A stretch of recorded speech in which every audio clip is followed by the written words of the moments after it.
നിങ്ങളുടെ ലൈഫിലേക്ക് ഇനി വരാൻ പോകുന്ന ഭാഗ്യാനുഭവങ്ങൾ എന്താണ് എന്ന് നമുക്ക് നോക്കാം.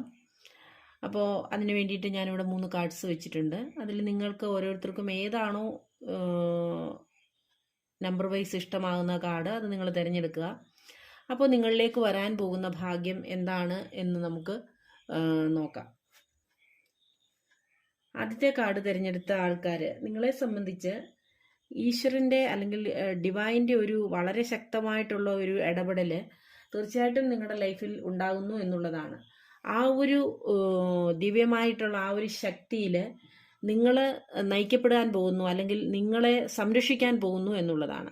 അതായത് നിങ്ങൾ നിലവിൽ ഏതൊരു സിറ്റുവേഷനിൽ കൂടിയാണ് പോകുന്നതെങ്കിലും നിങ്ങൾക്ക് ഒരു സ്പിരിച്വൽ കണക്ഷൻ അല്ലെങ്കിൽ ഒരു ദൈവിക ശക്തി, ഒരു ദിവ്യമായ ഒരു ശക്തി നിങ്ങളോടൊപ്പം ഉണ്ടാകുന്നതായിട്ടും നിങ്ങൾക്ക് തീർച്ചയായിട്ടും വേണ്ട ഗൈഡൻസ് തന്ന് നിങ്ങളെ നയിക്കാൻ പോകുന്ന അല്ലെങ്കിൽ നിങ്ങളെ സംരക്ഷിക്കുന്ന ആ ഒരു എനർജി നിങ്ങൾക്ക് ഉണ്ടാവാൻ പോകുന്നു എന്നുള്ളതാണ്. അപ്പോൾ നിങ്ങളുടെ ലൈഫിലേക്ക് തീർച്ചയായിട്ടും എല്ലാ അനുഗ്രഹങ്ങളും വന്നു ചേരുന്നു എന്നുള്ളത് തന്നെയാണ്. ലൈഫിൻ്റെ ഏതൊരു മേഖലയിൽ കൂടിയാണ് നിങ്ങൾ പോയെങ്കിലും ഇപ്പോൾ നിങ്ങൾക്കതിനെ മാറ്റം വരുന്നതായിട്ടാണ് കാണാൻ പോകുന്നത്. കാരണം ഒരു ദൈവികമായ എനർജി നിങ്ങളെ സംരക്ഷിക്കാനും നയിക്കാനുമായിട്ടും തുടങ്ങുന്നു എന്നുള്ള വളരെ ഭാഗ്യകരമായിട്ടുള്ള ഒരു അനുഭവമാണ് നിങ്ങളെ തേടി വരുന്നതെന്നാണ് നമുക്ക് കാണാനായിട്ട് സാധിക്കുന്നത്.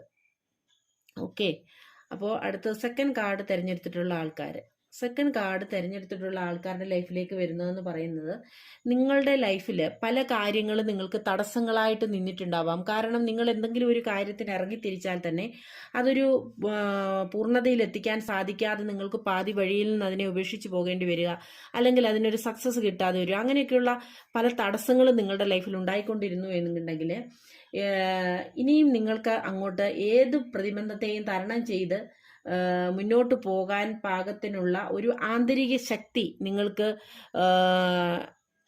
ലഭിക്കുന്നു. അങ്ങനെയുള്ള ഒരു എനർജി നിങ്ങൾക്ക് ലഭിക്കുന്നു. ആ എനർജി നിങ്ങൾക്ക് തീർച്ചയായിട്ടും അതൊരു ദൈവികമായ ശക്തിയിൽ കൂടി ലഭിക്കുന്നതാണ് എന്നുള്ളതാണ് കാണാൻ സാധിക്കുന്നത്. അപ്പം നിങ്ങളുടെ ലൈഫിലെ എന്ത് പ്രതിസന്ധി ഘട്ടങ്ങളെയും തീർച്ചയായിട്ടും നിങ്ങൾക്ക് അതിജീവിച്ചു പോകാൻ സാധിക്കുന്നു എന്നുള്ളതാണ്. മൂന്നാമത്തെ കാർഡ് തിരഞ്ഞെടുത്തിട്ടുള്ള ആൾക്കാരുടെ എനർജി മനസ്സിലാക്കുകയാണെങ്കിൽ നിങ്ങളുടെ ലൈഫിൽ വരുവാൻ പോകുന്നതെന്ന് പറയുന്നത് വളരെ എന്താ പറയുക, സാമ്പത്തികമായിട്ടും സ്പിരിച്വലായിട്ടും ഒക്കെയുള്ള, ശാരീരികമായിട്ടും ഒക്കെയുള്ള ഒരു ഭാഗ്യകരമായ ഒരു അവസ്ഥയാണ്. കാരണം തീർച്ചയായിട്ടും ഒരു ലക്ഷ്മി ദേവിയുടെ ഒരു കടാക്ഷം നിങ്ങളിലേക്ക്, അന്നപൂർണേശ്വരിയുടെ ഒരു കടാക്ഷം നിങ്ങളിലേക്ക് വളരെ എഫക്റ്റീവായിട്ട് കാണത്തക്ക രീതിയിൽ തന്നെ വരാൻ പോകുന്ന ആ ഒരു എനർജിയാണ് നിങ്ങളുടെ ലൈഫിൽ സംഭവിക്കാൻ പോകുന്നത്. അപ്പോൾ മൂന്നാമത്തെ കാർഡ് തിരഞ്ഞെടുത്തിട്ട് ആൾക്കാരുടെ കാര്യത്തിൽ നിങ്ങൾക്ക് ആരോഗ്യപരമായിട്ടും സാമ്പത്തികമായിട്ടും ഒക്കെ